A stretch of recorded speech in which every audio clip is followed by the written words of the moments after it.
ఇక్కడ ప్రాక్టికల్‌గా అయితే సంక్షేమ పథకాలకి సంబంధించి పీక్ స్టేజ్‌కి తీసుకెళ్ళిపోయాడు జగన్మోహన్ రెడ్డి. అవును, ఆయనే తీసుకెళ్ళిపోయాడు ఇంకా.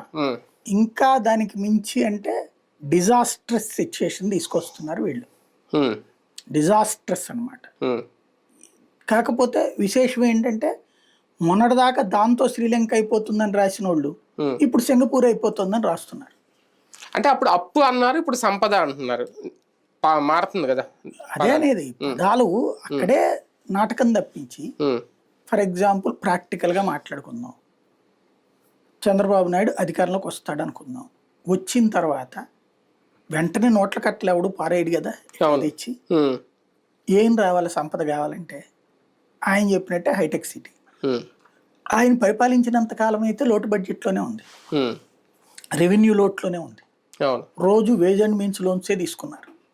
చివరికి తాత్కాలిక రుణాలు కూడా తీసుకున్నారు ఆయన 2004 దాకా. అంటే హైటెక్ సిటీ కట్టినప్పుడు ఆ టైంలోనే జరిగింది. ఆయన ఉన్నప్పుడు ఎప్పుడు రూపాయి చేతిలో మిగలలేదే, అప్పుల్లోనే ఉన్నారు. కొన్ని ఏదైనా పథకం అమలు చేశారా 2004కు ముందు? ఒక్కటంటే ఒక్క పథకం కూడా అమలుగాలి.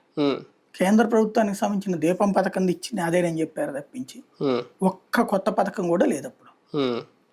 ఇంకా పైగా బియ్యం అంతకుముందు 2 రూపాయల కిలో బియ్యం ఉంటాయి, ఎన్టీ రామారావు దాన్ని 5.5కి చేశారు ఆయన. 5.5కి పెంచారు.